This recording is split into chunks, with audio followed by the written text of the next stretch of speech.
Hey guys, welcome back to another quick tutorial video of Tech It Simple.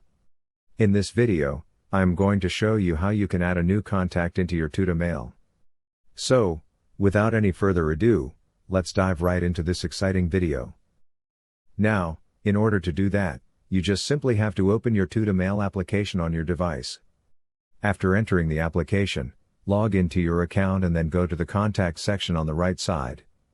After clicking into the contact section, you will get this new contact option on the left side. Click on that new contact section. Now, after coming to this tab, you just simply have to enter the first name of the person.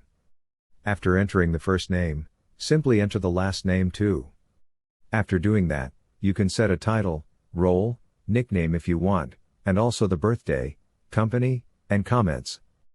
But the important part is now you have to enter the email address of the person that you want to add into contacts. You can also enter a phone number, address, and social network. Now, after filling all these details, click on this Save button here, and then your contact will successfully be saved into your Tuta mail. By following these very easy steps, you can easily add a new contact into your Tuta mail. I hope this video was helpful for you.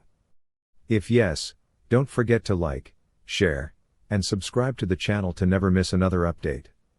Thank you for watching the video.